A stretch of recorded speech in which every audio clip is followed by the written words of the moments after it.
दोस्तों, आज हम बनाने जा रहे हैं मीठे मीठे आम से बनी हुई ये फेमस और एकदम नई मिठाई, जिसके सामने फीका लगेगा रसगुल्ला और रसमलाई। इसे बनाने के लिए आपको ना तो चाहिए घी, ना मावा, ना चाशनी और ना ही मलाई। हेलो, हाय, नमस्ते एंड गुड मॉर्निंग मेरे प्यारे दोस्तों। आज हम आम की ये एकदम रसदार और सॉफ्ट रसमलाई बनाने वाले हैं, जो मुंह में जाते ही घुल जाएगी। इसे बनाने का प्रोसेस इतना आसान है कि आप एक बार में ही बिल्कुल परफेक्शन के साथ इसे बना लेंगे। तो सबसे पहले आप सभी का मदर्स कुकिंग रेसिपी में बहुत बहुत स्वागत है। दोस्तों, आम की रसमलाई की ये रेसिपी अगर आपको पसंद आए तो वीडियो को लाइक करना, शेयर करना मत भूलिएगा। मैं हर सोमवार से शुक्रवार ठीक 11 बजे ऐसी ही बेहतरीन से बेहतरीन रेसिपी लाती रहती हूँ, इसलिए अभी ही हमारे चैनल को सब्सक्राइब करें। तो आइए आज हम बनाते हैं आम की ऐसी मिठाई जो मार्केट के फेमस से फेमस मिठाई को पीछे छोड़ देने वाली है। मतलब हमारी ये आम की रसमलाई, जिसे देखकर ही लोगों के मुंह में पानी आ जाएगा।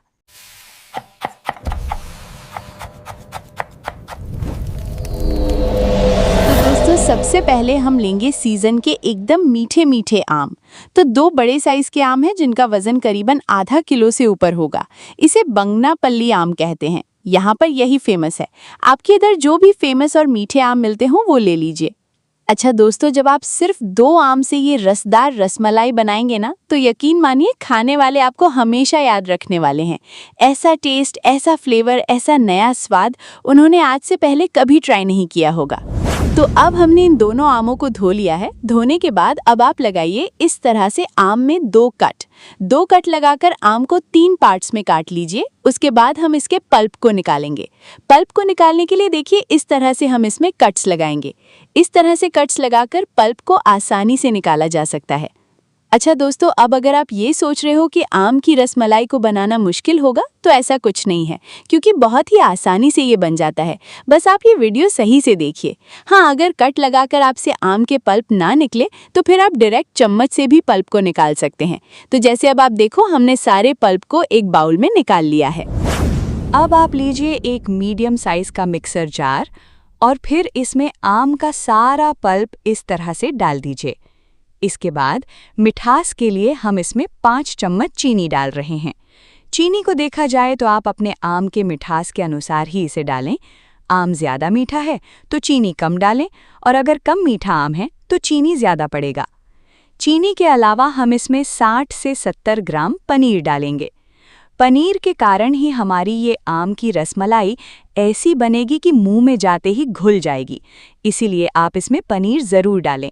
पनीर या फिर घर में छेना रखा हो तो वो भी डाल सकते हैं।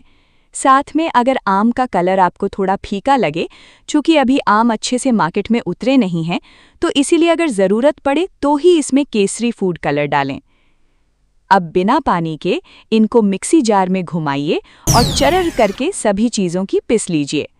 देखिए, कलर डालने के कारण इसमें बहुत ही सही रंग आ जाता है।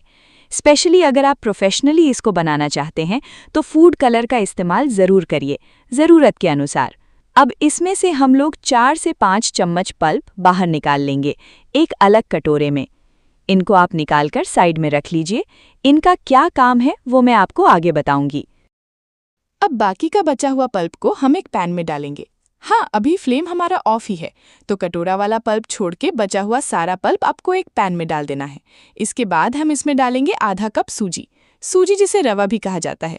सिंपल कोई सा भी कप आप सेट कर लो और उसी से नापकर जितना आपने पल्प लिया है उसका आधा कप सूजी डाल दो। हलवा बनाने के लिए जो नॉर्मल सूजी का इस्तेमाल किया जाता है, उसी का हमें इस्तेमाल करना है। साथ में आपको डालना है केसर के धागे और 1-2 इलायची के कूटे हुए दाने। उसके बाद आप चाहो तो फ्लेम को ऑन कर सकते हैं। बस फ्लेम को ऑन करने के बाद इसमें फटाफट आप रूम टेम्परेचर वाली दूध डाल दीजिए और दूध को डालकर सारी चीज़ों को बढ़िया से मिला लीजिए। अब आप देख सकते हैं पैन छोटा होने की वजह से करछी चलाने में और इन सारी चीज़ों को मिक्स करने में मुझे थोड़ी दिक्कतें हो रही हैं, तो मैं फटाफट सारा मिक्स एक बड़े से स्टील के पैन में निकाल लूँगी और फिर अच्छे से सारी चीज़ों को एक साथ मिला दूँगी। जैसे अब आप देखो, सारा मिक्स अच्छे से एक साथ मिल गया है, तो अब आप इस समय फ्लेम बिल्कुल लो पर कर दीजिए और फिर करछी को लगातार चलाइए। सारे मिक्स को अब लगातार चलाते हुए गाढ़ा करना है ताकि ये एक बॉल की तरह एक जगह पर इकट्ठा हो जाए। रुकिए, मैं आपको करके दिखाती हूँ। अच्छा दोस्तों, ये जो सूजी है ना, ये सारे रस को अब्जॉर्ब कर लेते हैं। फिर खाने वालों को पता ही नहीं चलेगा कि इसमें सूजी भी था। सिर्फ 4 से 5 मिनट लगेंगे। धीरे धीरे गाढ़ा होने के साथ साथ मिक्स नीचे तल में पैन के सटने भी लगता है, इसीलिए इनको लगातार चलाना बहुत ज़रूरी होता है। जैसे अब आप देखो, ये अच्छे से गाढ़ा हो गया है। अप्रॉक्स 5 मिनट लग ही जाता है मिक्स को इस फॉर्म में लाने के लिए। इसके बाद आप चाहो तो फ्लेम को बंद करके थोड़ी देर के लिए मिक्स को ठंडा कर लो और फिर एक प्लेट में निकाल लो। प्लेट में निकालने के बाद देखिए दोस्तों, इस तरह से आपको थोड़ा मिक्स का मसाज कर लेना है। इससे ये अच्छे से एक जगह पर बॉल जैसी इकट्ठा हो जाती है, साथ ही ये चिकना भी हो जाएगा। उसके बाद आप इस तरह का एक छोटे साइज का चम्मच ले लीजिए और चम्मच से नाप नाप कर मिक्स निकालिए और छोटे छोटे गोल गोल आम के लड्डू बना लीजिए।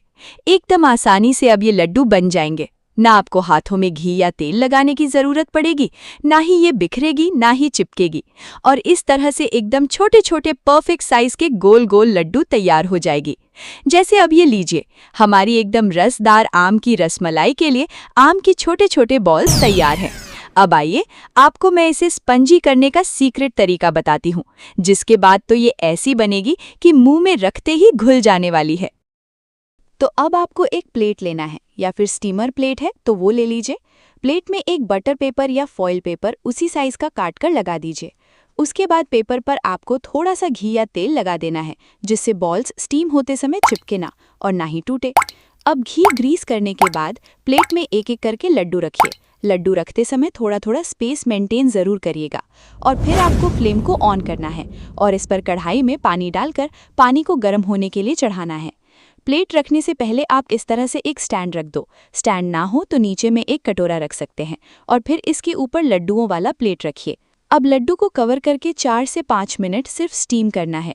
पानी में उबाल आ जाने के बाद फ्लेम को लो पर करके स्टीम करिए। सिर्फ 4 से 5 मिनट में लड्डू में अच्छी सॉफ्टनेस आ चुकी होगी। बिल्कुल परफेक्ट तरीके से ये स्पंजी हो गए होंगे। तो फिर तुरंत हम प्लेट को ठंडा होने के लिए निकाल लेंगे। अब आप एक बार अगर बॉल्स को दबाकर देखोगे तो एकदम स्पंजी के बॉल्स जैसे ये दबेंगे, बाउंस बैक होंगे। अब हम आम के बॉल्स को ठंडा होने के लिए छोड़ देंगे और फिर आम की रस भरी रसमलाई के लिए एकदम मुंह में पानी ला दे ऐसा रस बनाकर तैयार करेंगे। तो फटाफट से अब आप एक पैन या कढ़ाई चढ़ाइए गैस पर और इसमें आपको 750 ml दूध डाल देना है, यानी आधा लीटर से थोड़ा ज़्यादा दूध लेना है। दूध अगर थोड़ा उबल जाए तो उसके बाद इसी दूध में से 2 नाडल दूध निकालकर आप एक कटोरे में रख लो और फिर इसी दूध में आपको 2 चम्मच भर के मिल्क पाउडर डालना है और अच्छे से दूध को मिक्स करके रख लेना है। देखिएगा, मिल्क पाउडर घोलते समय दूध में लम्स वगैरह ना बने। इसका यूज़ आपको कहाँ और क्यों करना है आगे मैं बताने वाली हूँ। अच्छा, आम की रसमलाई के लिए हमें दूध को रबड़ी जैसा गाढ़ा नहीं करना है, बस हल्का सा इसमें उबाल आ जाए, 1 से 2 उबाल, बस उतना ही दूध का गाढ़ा होना काफ़ी है। अब यहीं पर दोस्तों, जैसे ही दूध में 2-3 उबाल आ जाएं, तो उसके बाद हम इसमें ये मिक्स किया हुआ मिल्क पाउडर डाल देंगे। मिल्क पाउडर डालते समय दूध को चलाते रहना भी बहुत ज़रूरी है, नहीं तो इसमें गुठलियाँ बन सकते हैं। मिल्क पाउडर का इस्तेमाल सारा काम फटाफट करने के लिए किया जाता है। इससे दूध जल्दी गाढ़ी होती है, साथ ही टेस्ट भी इससे इन्हांस होता है। अब इसके बाद हम इसमें थोड़े से केसर के धागे डालेंगे और 3-4 इलायची के दानों को कूटकर, सिर्फ इसके दाने ही कूट कर डालिए, छिलके नहीं। फिर दूध में इन दोनों चीज़ों को अच्छे से मिला दीजिए। अब दूध को मीठा करने के लिए हम इसमें 3 से 4 चम्मच चीनी डालेंगे। दोस्तों, हमारे आम भी मीठे थे और बॉल्स में भी हमने चीनी डाला है, इसीलिए ज़रा चीनी आप अपने हिसाब से ही डालें। ज़्यादा मीठा हो तो आप ये कम भी कर सकते हैं और अपने अनुसार ज़्यादा भी। बस अब 1 से 2 मिनट हम लोग रस को और पकाएंगे, जिससे चीनी भी घुल जाएगी, इलायची का फ्लेवर भी रस में चला जाएगा और केसर भी अपना काम कर देगी। जैसे देखिए दोस्तों, हमारी रस भरी रसमलाई के लिए बिल्कुल सही तरीके से एकदम मस्त रस तैयार है। आप इसको एक बार यहाँ पर चेक करके देखो, अगर मुँह से आपके तारीफ ना निकले तब आप बोलना। इससे ज़्यादा इसे गाढ़ा नहीं करना है, थोड़ा ये जब ठंडा होगा तो अपने आप और गाढ़ा आपको दिखेगा। तो अब हम फ्लेम को बंद कर देते हैं और रस को ठंडा हो जाने के लिए रख देते हैं। अब लीजिए, दूध ठंडा हो गया है तो हम इसमें बचा हुआ मैंगो पल्प डाल देंगे, जो हमने बचा कर रखा था ना एक कटोरे में, वो। और फिर फेटनी से अच्छे से दूध में पल्प को मिला देंगे। अब ये देखिए दोस्तों, तैयार हो गया है आम का एकदम रसदार रसमलाई के लिए हमारा मैंगो पेंटिंग रस। अब आप इसका कलर देखिए, कितनी अच्छे से मैंगो का फ्लेवर इसमें आ गया है। साथ ही टेक्सचर भी देखिए, बिल्कुल परफेक्टली अब ये तैयार है। तो बस अब इस स्टेज पे हम इसमें डाल देंगे स्टीम किए हुए मैंगो के बॉल्स और अच्छे से बॉल्स को रस में मिलाएंगे। और अब ये लीजिए दोस्तों, तैयार है हमारी एकदम रस भरी, रसदार, टेस्टी और जो मार्केट की मिठाइयों को पीछे छोड़ दें ऐसी टेस्ट वाली आम की एकदम नई रसमलाई। अब इसे सर्व करने से पहले दोस्तों आधे घंटे के लिए फ्रिज में रख दीजिए।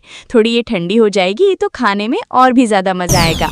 और फिर क्या, फिर हम अपनी आम की रसमलाई को आपके सामने एक बोल में सर्व करेंगे। तो ये देखिए कितनी मज़ेदार बनी है। ये इतनी स्वादिष्ट आम की मिठाई है ना कि आप हर बार इसे बनाना चाहेंगे। इसकी रस इतनी स्वादिष्ट है कि कटोरा पर कटोरा आप चट कर जाएंगे लेकिन मन नहीं भरेगा। यकीन मानिए दोस्तों, ऐसी मिठाई बनाकर खाएंगे और खिलाएंगे तो दिन भर मन खुश रहेगा। इसीलिए आज ही इस डिलीशियस रेसिपी को चखिए और मुझे कमेंट करके बताइए कि कैसी लगी आपको ये एकदम नई, स्वादिष्ट, टेस्टी, रसभरी, रसदार आम की रसमलाई। अब आपसे विदा लेते हैं दोस्तों। मुझे पूरा उम्मीद है आपको ये रेसिपी, हमारा ये वीडियो ज़रूर पसंद आया होगा। तो वीडियो को लाइक शेयर करें, साथ ही हमारे चैनल को सब्सक्राइब करना बिल्कुल ना भूलें। मिलते हैं एक नई रेसिपी के साथ एक नए वीडियो में। Thank you, bye bye.